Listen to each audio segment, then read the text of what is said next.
Vinnie? Sure. Yes, sir. Whenever you're ready. Mr. Cole? All right, so I've got one real simple item, and there's one that may require a little bit of discussion, but we'll get the simple one out of the way. So we were contacted by a company, I'll make sure I get the name right. It's T-Mobile, but they're subbing this out to a company. They're wanting to install a natural gas fired generator on site at the O'Neill tank, which is up here off of Huntsville Road, O'Neill Street. Just as basically it's a backup power source.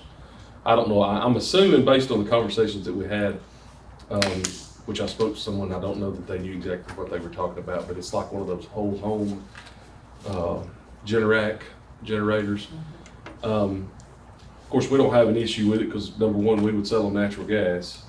It would, they would hook on to our natural gas system, and so we would sell them. Gas there. We've got gas available, but the issue is they're wanting to pour a concrete pad to put this generator on, and so we had Ryan go out, which Ryan heads up all the tanks, Ryan Wallace, and he did not see a conflict. I went out prior to Ryan going out, and where they're proposing to build it, I did not see a conflict, but I wanted his opinion to make sure, because they're in and out of there a whole lot more than I am. They have equipment on top of the tank. They do. They have either a repeater or an antenna or something of some sort up there, and all this is just a redundant power source for them to be able to supply power to that satellite or. So it's much larger than home. No, it'll be one of those small ones. It's based on the drawings and everything that they've seen, it's not going to be a big generator. You said it was basically the same size that a house, Like a a whole household home, would yeah. use. Yeah. What's the size of the concrete pad?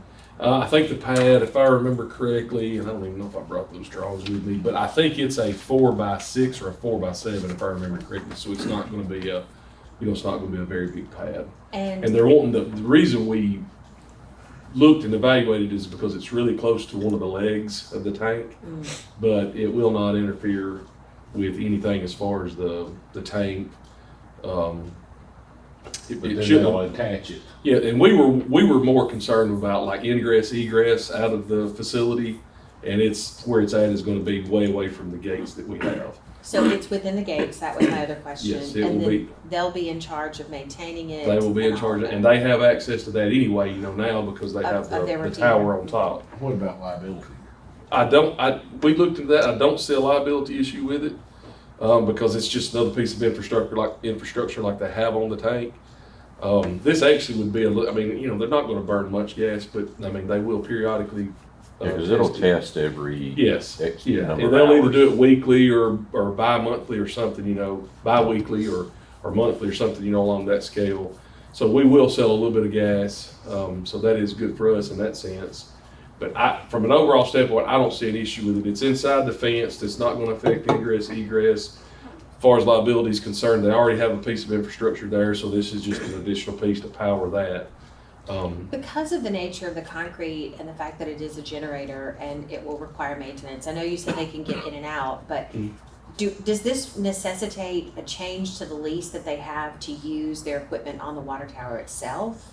I don't think so, because we already have that in place with the tower, and that piece of equipment concerns me more simply especially from a liability standpoint, because they have to climb the tower to be able to access and use it. This right here being on the ground, I don't foresee it being an issue, especially from a liability standpoint.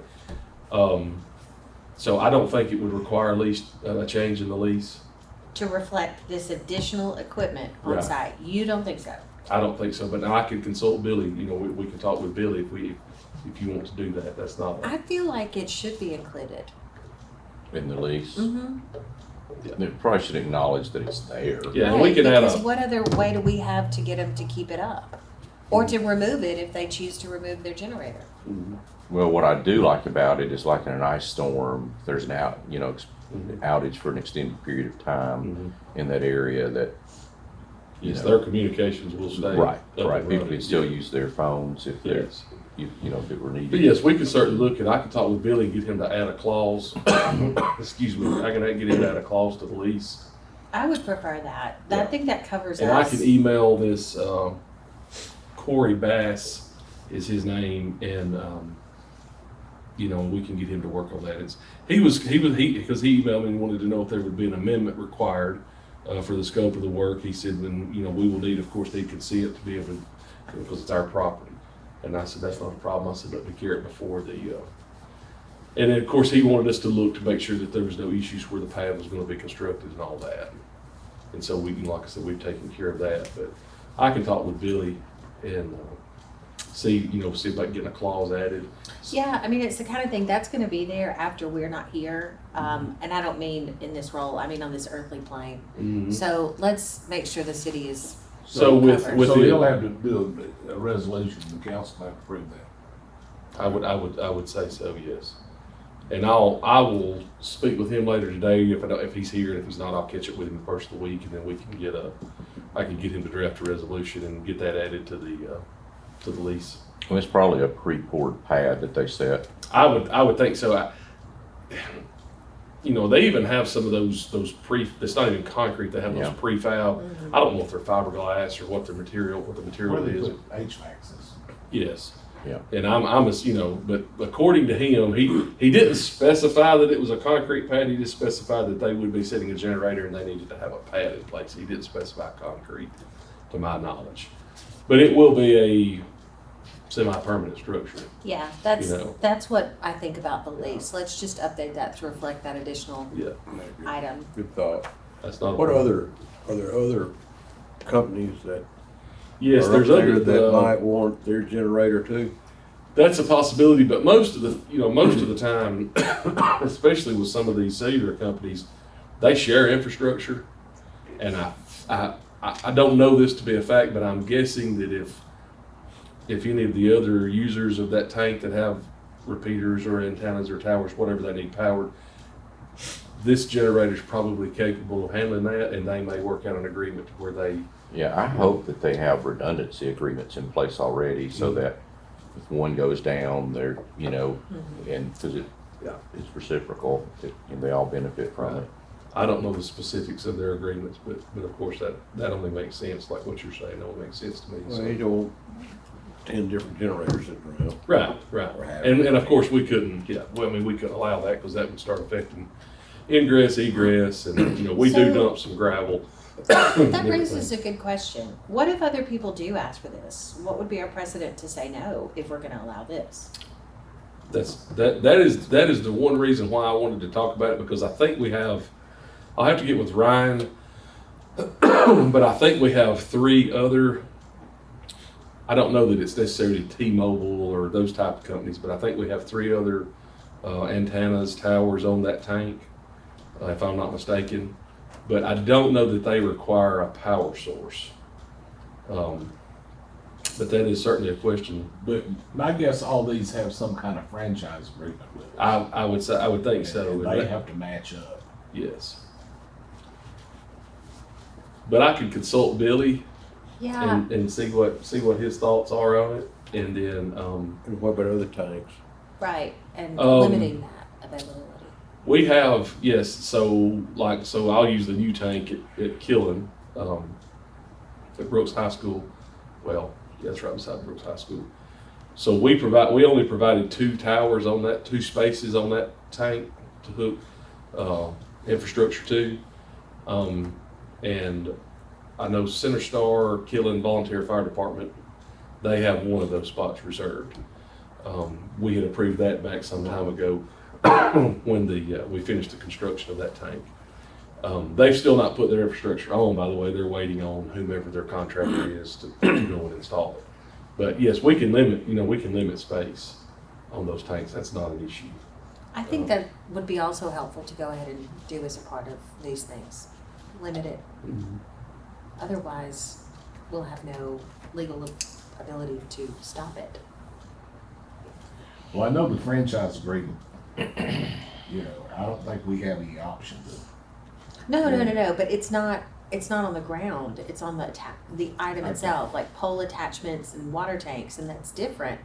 But this could become problematic for us and our employees to do their jobs if you have to go around all this equipment. That's not even ours. Mm-hmm. It doesn't even belong to us, Well, right? I would imagine that one generator is large enough to run Yes. many of those Yes. Well, I antennas. would- yeah. Sure, but we're assuming redundancy. Yeah, And that's what I yeah. think we need to make sure that is covered. Yeah. Mhm. All right, I'll talk with him about that. And then follow up with you all on what he says. I'll get that taken I care don't have a of. problem with doing it. No, nor do I. Mhm. Those are two asterisks that I would Mhm. ask you to. Yes. I'll get him to look at that and see about adding a clause to the lease. It's not a problem. And then limiting space on the tower. So you need them to approve that, doing that. Yeah, I mean, you would just, I think you could do that through a resolution as well, and just make that cover every, I mean, you could just do one resolution to cover every tower, every tank that we have, elevated tank, because we have some ground tanks. So I think the motion would be we approve it with these two contingencies in mind and pending your results for that. Yeah, So if those come back and they're not what we anticipate, then it might necessitate another visit. More complicated. Yeah, Otherwise, otherwise we care before the council, and correct. if Billy is agreeable and he can get a resolution to add the clause to the lease and limit the space, Mhm. then it'll go before council. So Okay. I have made that motion. All right, I'll second, second it for you. okay. other discussion? All in favor of? All right, I'll get started on that as soon as possible.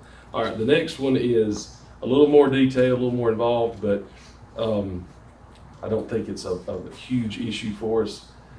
So I think we had a previous utility committee meeting to discuss the County Road 103 project, which is where we're going to be able to sell water to East Lauderdale Water Authority. Y'all excuse me, I'm still getting over a sinus infection, but I'm not contagious. So Ronnie with East Lauderdale had asked me to come up and speak with their board members, and so I was able to go up. It's been a couple of weeks ago now, but we were able to go up and talk with them. So we had discussed in our committee meeting that we were going to have to run, I think roughly it's 4,400 feet or so of pipe, but we could clean up some issues that we were having along that stretch of road, and then we would provide them with a new point of sale meter, all the different things, and the project came back at, I've got the bid, 1.8 was right at $1.9 million.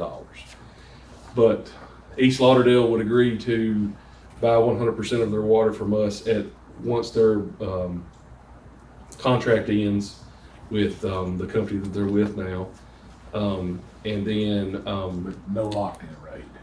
but we're right. We have not decided on and they're because of the PFAS issue that we're dealing with, that we're going to have to adjust rates and all that stuff in the near future. We have not set a rate for wholesale water per 1,000 gallons. We've not set that yet.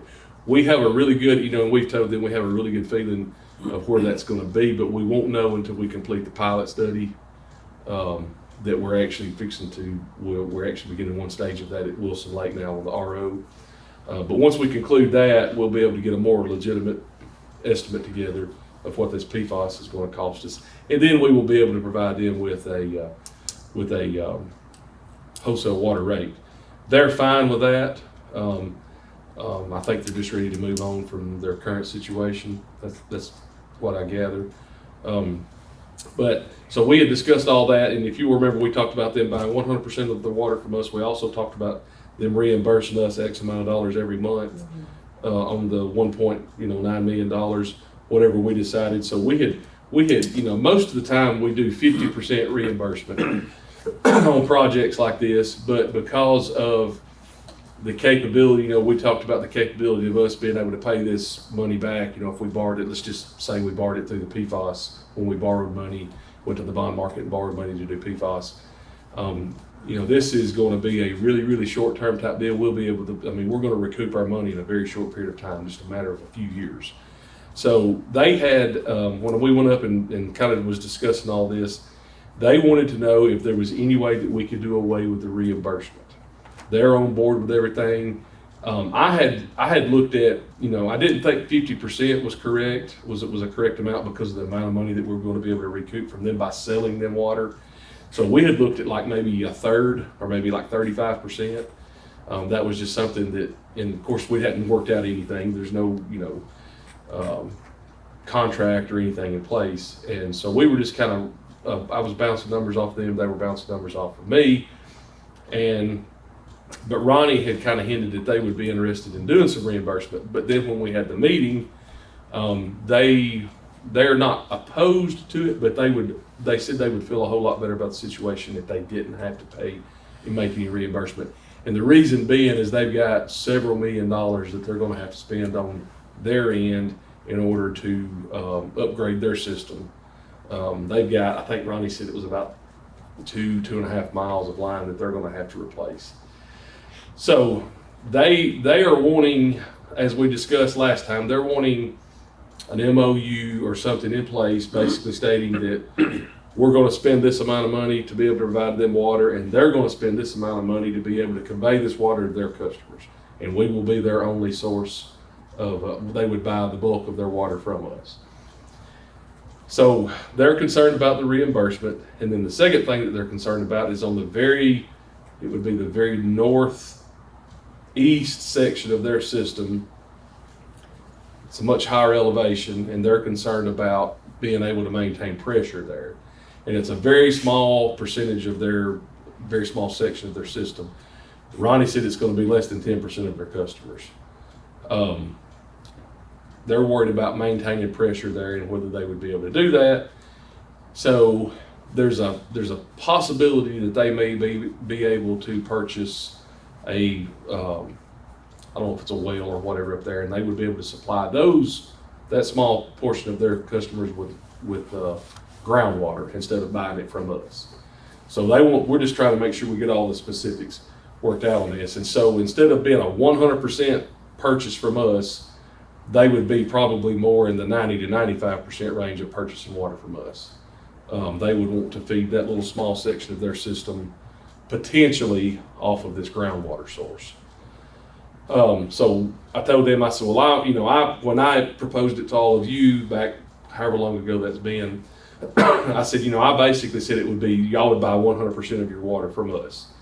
So I wanted to make sure I brought that back before you guys and see what your thoughts are on that. And then if we still want to continue, which in my opinion, if you run the numbers, even if they supplied that little small section of their system with groundwater, this is still a win-win for us. You're talking about probably less than, you're talking about less than 50,000 gallons a day that they would be pumping out of. So if, without the reimbursement, what is the payback to us? So I ran the numbers. If we sold them the roughly 1.6 million gallons a day, which is about what they're using, it would take us roughly, if they reimbursed us 1/3 of the cost of the project, 1/3 of the $1.9 million, it would take us about 2.5 to 3 years to recoup all of our money. The 1.9. If they reimbursed us 1/3 of it. Yeah. If they don't reimburse us the 1/3, it's going to take us about 4.5 to 5 years. So it's really not that big of a difference. Well, it should be another third longer. Yeah, about a third. Yes, about a third. So about a year, and I'm just basing it off the 1.6 million. That could, in summer, warm months, that could, go up, and then of course in winter, consumption is going to go down. But if you just kind of base it off that number, so you're looking at about a third of the time, so about another year, maybe a year and a half. But if Rogersville comes back to the table, it all we're changes. really shortening the timeline then. Yes, that changes everything completely, 100%. Yes. Are y'all up to date on the Rogersville, East Lauderdale scenario at all? Because those were those meetings we were having. Michelle may not be completely up to date on that. We've not had one in quite a while, and I was sending you emails after the fact, but we've just not had one of those meetings in quite a while because town of Rogersville had kind of pulled back from that because they were investigating, looking at building a plant, and So how will that change it? if So Richard's if- not reelected. I just So don't if- see it happening. Well, I don't either. I don't know what size plant they're looking at or anything like that. But if the town of Rogersville were to come back on board and want to purchase water from us via East Lauderdale, you're talking, they've got around 2,100 customers, I think. They've got the potential to grow quite a bit. Oh, We had their engineer, our engineer, and East Lauderdale's engineer had kind of looked at some preliminary numbers, and we expect that number to probably be, instead of the 1.6 million, we expect that to probably be somewhere around the 3 million gallon a day range. Almost doubling. Yes, not quite doubling. I don't think, but we factored in the growth is kind of what we factored in. Right now, if you sell them water right now with the 2,100 customers or so that they have, you're probably talking about 700,000-800,000 gallons a day. It'd be less than a million. But if you factor in growth, I think as soon as they get water, there's gonna be a track builder show up over there and put in some developments because it's yes. the next thing. And That's the we've only thing also stopping factored it. a little bit of growth in, on the East Lauderdale system, because those folks, they'll filter on out from Rogersville even into the Killen, Elgin. There's a lot of open farmland up there, potential to buy and build. And so we're looking at, if the town of Rogersville comes back on board, you're probably talking about, 4 to 5 million gallons a day, which we can certainly handle that. That's And not we're a back problem. down to 2 years. Yes. Because I know they've got that tower in the federal budget, Mhm. if they get it, but currently they've got no way to fill it. That's right. That's correct. And so I just don't see, there's too much pressure to get water now. I mean, I think they're down to single meters. Oh, yes, yes. Yeah, Yes. and so I just expect any day for them to want to come Well- back and start buying water from us. I'll be honest with you. If you remove the 1/3 reimbursement and you even factor in the 10%, if that potential East Lauderdale wants to feed that little small section of their system, they're still going to be buying 90 to 95% of their water from us. And then if Rogersville comes back on, I mean, like I said, it's a win-win for us. We really can't go wrong with Yeah, it. it's a, For a $1.9 million investment, and you're going to recoup that money in it would be different if it was going to take us 30 years to do it. But you're talking about less than 5 years if we do it just like we're talking about. If When- Rogersville comes back on, it may be even less. It will When be will less. we know about Rogersville? I know we have the election to get through, but what does the timeline on that look like? I don't know that they have a timeline. I know the last time that, that I spoke with Shannon, they're still looking at, building a surface water plant for themselves, which, ultimately that would be they're surrounded by water on 3 sides pretty much, That's true. So, it would be their long-term solution, but when you've got 2,100 current customers or whatever they've got, and you're talking about building, I'm just gonna use round numbers, you're talking about building a $50 million treatment plant, you've gotta pay for that $50 million treatment plant, and what's that gonna, how, you gonna divide that over a 2,100 customer base? Your bills are gonna go, well, you and the timeline on permitting. Mhm. Yes. I mean, it's so far out, and the demand is so far already behind them. That's where I just keep thinking it just doesn't make any sense not to come back to the table. Right. So what are you asking them to do? So what I'm asking is, are they okay with, we need to get with Billy and we need to get, The MOU. the MOU that basically the understanding that we're willing to spend this amount of money. East Lauderdale is willing to spend whatever the amount of money is that they're gonna have to spend without the reimbursement, and then allow them to put a clause in to the contract at some point that if they wanted to feed that small percentage of their system off of groundwater, that they could do that higher elevation. And Ronnie has told me it's gonna be less than 10%. Because their 2 choices there would be groundwater or to put a tank in Yes. to establish Yes. pressure. Or buy water from us. They could put a booster station or something like that and boost that pressure. but either way, you're talking about some pretty significant expenses Yeah. on their behalf. So basically, the only thing that's changed is they they would like to do. They're really ready to move forward because they've got some pretty significant infrastructure that they're going to have to put in place. So our end of the deal, this $1.9 million is a 6-month project at max. We can. They're under contract, I think, through 2028, if I remember correctly. So they've got 3 years to get everything done. I mean, ours is very simple, very easy. We've got a little bit more engineering work to do, and then we bid it out, and then we put it in the ground in 6 months. We're done. Theirs is not that simple. They've got 2.5 miles of line that they've got to do. They've got to just do some booster station upgrades. So they're wanting to try to get started as soon as possible working on theirs.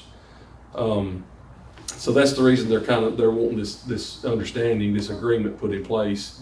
Is that hey, if we're going to spend $5 million, I don't know what you're spending, and then you guys are going to spend your 1.9 million to make this project, work. And did they have a timeline for, you said they have some pretty significant, those were your words, things to get done. Mm-hmm. Do they have a timeline on when they want to get that finished, so that would trigger when we start? I think, I'll have to go back, I've got it written down in my office, I think their contract expires in the summer of 2028, and they would like to have all of their stuff in place the winter prior to that. They would like to be like the fall of 2000, winter of 2027, 6-8 months out in advance. That way, when the contract does expire, It's seamless. it's seamless. The transition is just real easy. If that's the case, we can do let's just say fall of 27 is what they're wanting their timeline to be. I mean, we can start ours in the first of the year in 27 and still meet that. Do they service Lexington? East Lauderdale does, yes, sir. Okay. Mhm. Yes, sir. They've got Lexington has right around 1,000 customers. But Lexington gets water from Tennessee too, don't they? Well, they have 50 or 60 homes across the state line that they buy from Loretta, but the bulk of their water is purchased. That's why I asked that question. So I remember when there was a problem, and it may have been back with the hard freeze, and Mhm. we had the Yes. water shortage. Yes. That Lexington was like at the end of the list on Yes. when they were going to get water because And it was this- coming from out of state or something. This project would, especially if the town of Rogersville comes back on board, this project affects the entire east end of the county. I mean, all the way to the Elk River.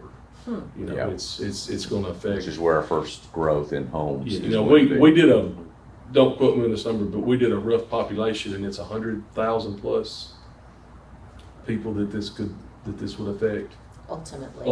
If Rogersville, the town of yeah. Rogersville comes Yeah, back on board and purchases. Personally, I don't have a problem if they can't afford to do the match because, utilities are kind of the business arm of the city functions that we do, and unlike the general fund. And it's kind of hard to sell to me if I want you to be a big customer of mine, but you're gonna have to pay me a lot of money to be my Right, customer. right. That's just not. Right, and that's kind of, I think that's kind of the point of view that the board of East Lauderdale Water Board, that's kind of the point of view that they looked at it from. They're not opposed to it. They didn't want it to come off that they're opposed to it because they want this project to work. But they see the writing on the wall just like we do. Hey, in a period of 3 to 5 years, this $1.9 million that y'all are spending is going to be, it will be paid back. And we're still going to be, paying on our whatever amount of money that they're going to have to spend to upgrade their end of the system. We're still going to be paying on that. So that's exactly the way you explained it is the way they see it. They see it as basically you're charging us to do business with you, basically. Well, it'd be different if it were 100 homes and it was going to take us 20 years to recover it. Right. But when we're talking thousands of homes Yes. and less than a 60-month, Yes. it's just a no-brainer. Yes. And like I said, if the town of Rogersville comes back to this project, then I mean there's Sky's the potential. limit. There's a potential 4 to 5 million gallons a day right there. We may have to look at upgrade Like the lines. like upgrading. What's our excess capacity?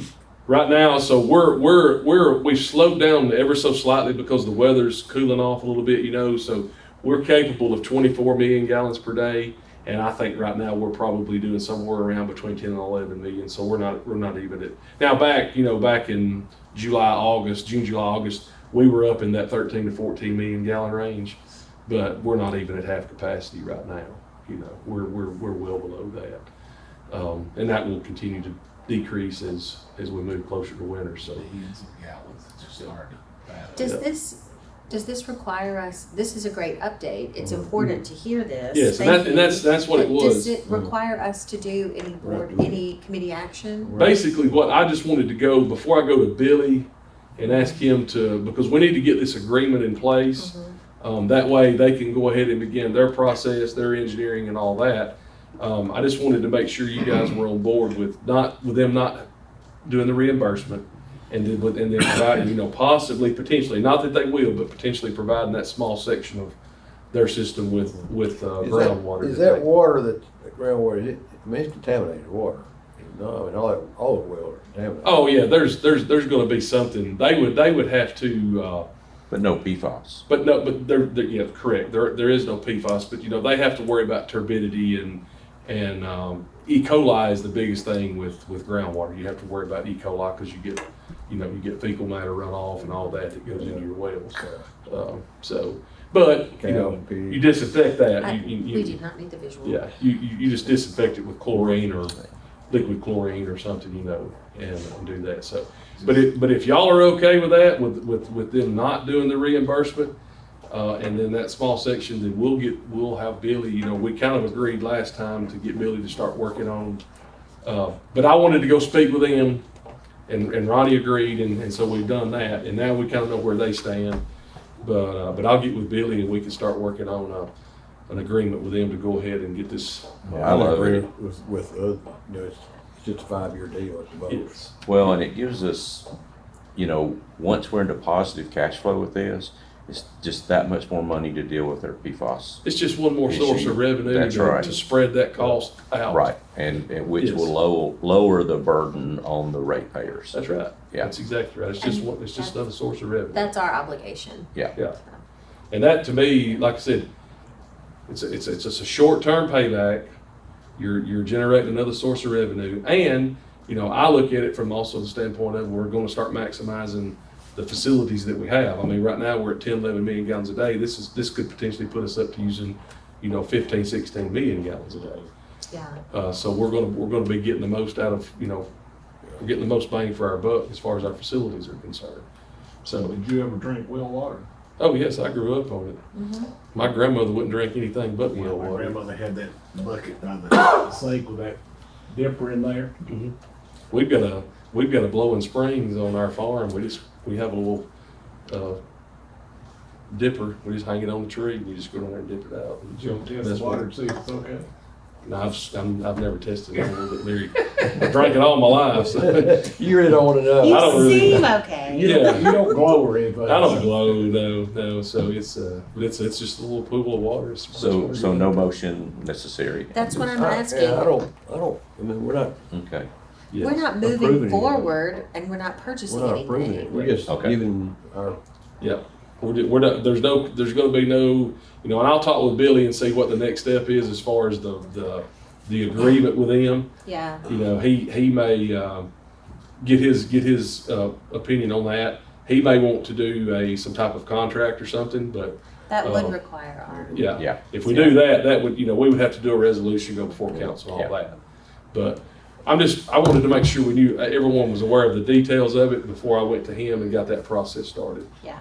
No, I appreciate that update. Yeah. And I surely hope Rogersville comes back to the table. I hope so too. I think. that was a surprise. Yeah. I think it was a surprise to Richard Herschel too, and is he in a runoff? Brady Cox. But they're in a runoff, correct? I'll be honest with you, I don't They know.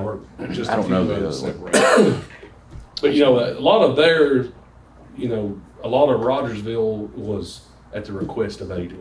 You know, Right. they're the ones that kind of requested them to explore the option of a plant versus doing this, and so you know they're just making sure that they cross their T's and dot their I's as far as ADM is concerned, and then once that is either nullified or they say yeah we're going to move forward with that, then but I can't imagine that happening, but you know stranger things have happened. Well, we've been looking for less than 50 million a long time and haven't found it yet. So Right.